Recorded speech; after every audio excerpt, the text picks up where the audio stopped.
In the present, Jiang starts feeling pain in his stomach, and just then, the savages attack them. Ning and Romeo run away, but Jiang can't do so and falls to his knees. He starts thinking about his death, but Ning returns to save him and carries him on his back. Romeo manages to reach the pyramid and pushes a switch which causes the door to start closing, but Ning and Jiang manage to get in just in time. The rest of the group arrives and asks what happened when Jiang tells them that the savages attacked them and Ning saved him, but Romeo tried to close the door and trap them outside. Ishigaki says that the situation was critical, so if Romeo had not closed the door, they would have been killed. Sujin sees a black wound on Ning's arm and realizes that he has been injected with a neurotoxin that will kill him in 10 hours if not healed. Jiang knows that he got the wound because Ning tried to save him, so he tries to go outside to get the cure from the savages, but the door is closed. Ishigaki says this door can't be opened, so their goal is to find another exit and get the cure to save Ning within 10 hours. Romeo is against this plan as he doesn't want to face the savages and proposes that they should vote, but everyone ignores him. As they keep exploring the pyramid, they come across a huge room with water and large stone pillars,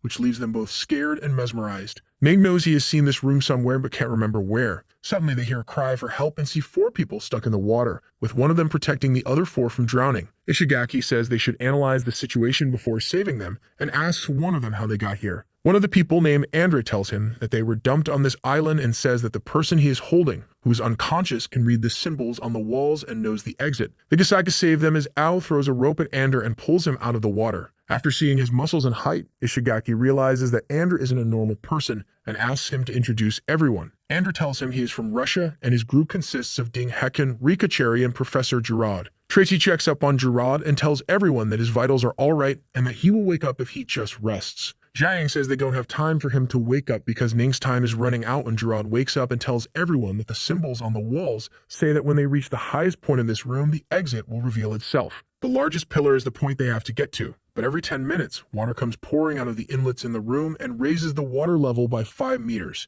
Each stone pillar has a different height, so they have to get to one of the pillars during one of the water level changes and wait on it for the water level to change again. They simply can't swim to the largest pillar because when the water comes, it creates a strong current that blows away anyone in the water. Ning tells them that if they make the largest pillar their destination, they can simply go to the 2 pillars in line with it. The first pillar they have to get to is 30 meters away from them, so they can easily reach it. Each pillar has a difference of 10 meters in height, so after reaching the platform, they have to wait for the water level to change 2 times and then go to the next pillar. But the problem is that not all of them can climb the pillars, so Ishigaki proposes that Jiang, Ander, and Ao reach the top first and then pull the rest up through a rope. Romeo says that if they do so, the last person they pull up will be in grave danger of getting caught in the water current, so he proposes they should draw lots. Sujin is against the idea because if someone weak like Ning, who is injured, gets the last spot, they will surely die, but Romeo says that why he should care about Ning and calls him deadweight, which makes Jiang angry as he tries to attack him, but is stopped by Ander and Tracy. They agree that lots should be drawn, which results in Rika getting the last place, and as she is only a housewife and can't climb the pillars,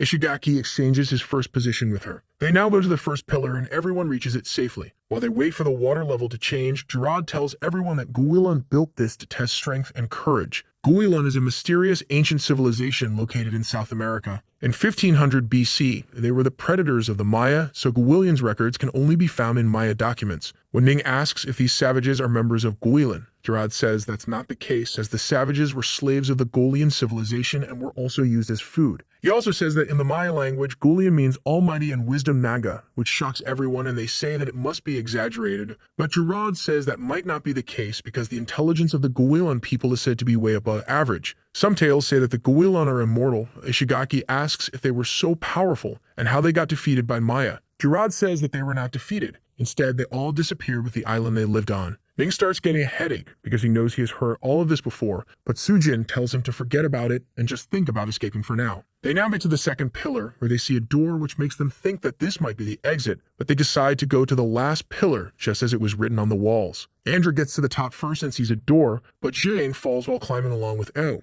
Andrew tells everyone to hurry up as he pulls up Rika, who, after getting to the top, touches the door, which flips, and she gets trapped on the other side, and at the same time, the door they saw on the previous pillar opens. Everyone gets up to the pillar, and Tracy explains how she saw Rika getting trapped. Ishigaki tries to get her out, but Gerard tells him it's no use as the writing on the door says that a sacrifice is required for the real exit to the altar to open, which is the previous door. He also tells them the water will start going down, so they must ride the lowering tide and swim to the other door. Though proposes that he should swim to the door first, and he will give them a rope so they all can reach it too. During this, Ding blacks out but remembers that his master told him never to give up as his eyes open, and he manages to get to the door. They go through the door and see some human skeletons and a snakeskin that appears to be hundreds of years old. Ning's condition starts to worsen as the poison spreads through his body and he falls unconscious. Jiaying tries to carry him, but Amber tells him he should carry him as it's the better option.